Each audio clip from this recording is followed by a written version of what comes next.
Hey y'all, it's Sebastian from That One Piece Talk. And today I have a video that's a little different from what you typically see on our channel.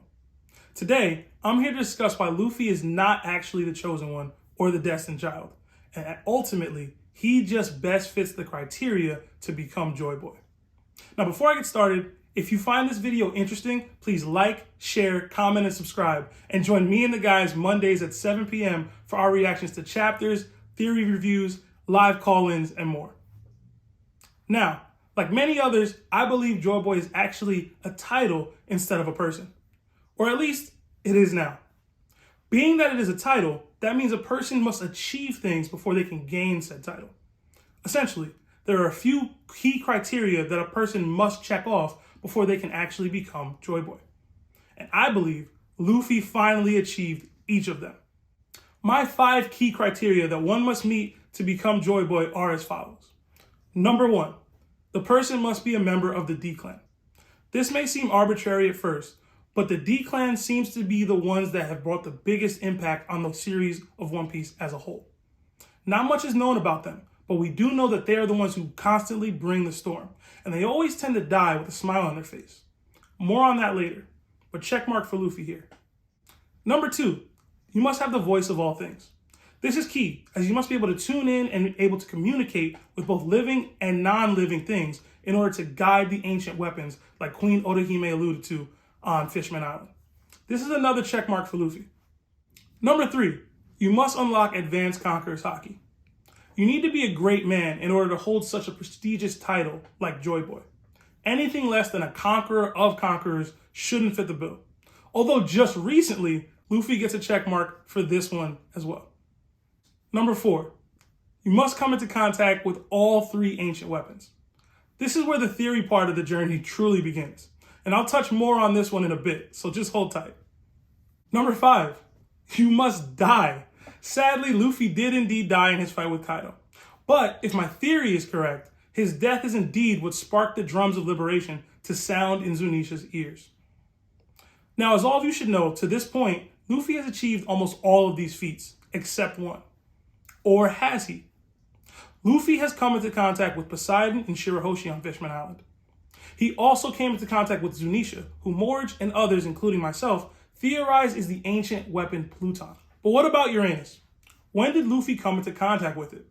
I asked myself that question and realized there's only one thing that Luffy's done that no one else has done. Luffy punched a celestial dragon. It is my thought process that Luffy came into contact with the ancient weapon Uranus by touching the air that the celestial dragons breathe using their air bubbles.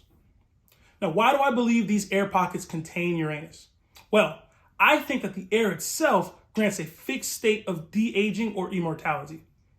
The Celestials refuse to breathe the air of the commoners and don't ever seem to age much if you look at the Gorosei. Doflamingo's mother fell ill and died within 2 years of leaving the Holy Land. Could it be because she no longer had access to the specialized air and her immune system began to fail as a result? It is my opinion that this air of specialized oxygen is what grants them this elongated living cycle, and that without it, they become susceptible to death like all the commoners of the world below. Now, oxygen comes from trees, and there seems to be a giant tree in the middle of Imu's garden, likely the Eve tree. And we never hear about Uranus, ever. But a good answer as to why is because it's already in the possession of the world government. They're not looking for it. I also think that it is indeed the national treasure that Doflamingo was referencing when speaking to Law about the capabilities of the Opi Opi no Mi.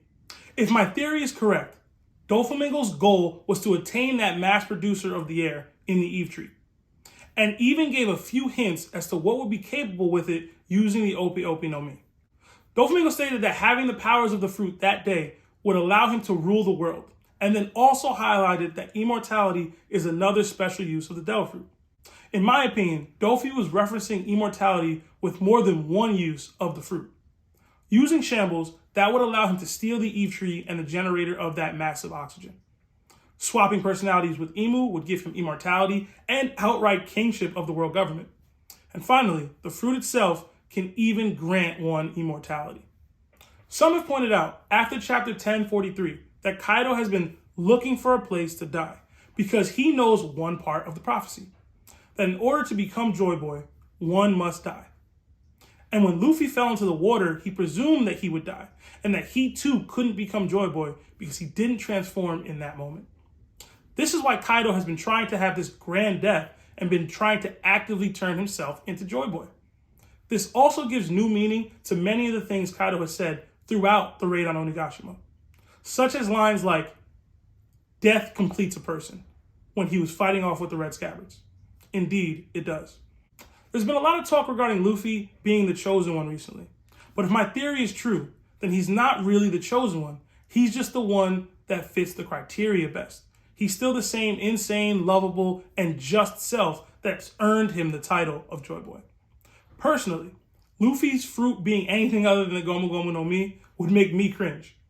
If I'm correct, it would make the notion that Luffy's devil fruit is special a red herring, and have Zunisha be the devil fruit that the Gorosei were talking about a few chapters ago. Beyond that, the Gomu Gomu no Mi would still be the rubber fruit, that Joyboy would just have awakened it for Luffy while restarting his heart. Similar to what happened with Yusuke and Raizen in his battle with Shinsui in Yu Yu Hakusho. Another important nugget of my theory is that the Gorosei switched priorities from Robin to Luffy as soon as Zunisha showed up. Because if they know the prophecy, then they know Luffy has already fit 3/5 of the necessary deeds, with 2/3 of the fourth criteria already being met by punching the Celestial Dragon. Shirahoshi was recently on Mary Joa's For the Reverie, conversing about Luffy, so it's easy to figure out where they got the knowledge that he had been in contact with her. Zunisha showing up will put him in potential contact with the third ancient weapon, and possibly awaken Joyboy, as they don't know he's been to Zou. Now, some of you might be wondering, how can air be viewed as a weapon? And to that I'd say, why not? Air that makes you immortal is pretty rare air, no pun intended. And the ancient weapons are said to give someone the power to rule the world. Being immortal is a great step in world domination, if you ask me. As for why you have to die to become Joyboy, we'll have to wait and see about that one. But I do think the fact that D's tend to die smiling and the theme of inherited will in the series will definitely play a factor. Well, that's all I got for you guys today. Be sure to check out the channel and join our Discord for daily One Piece conversation.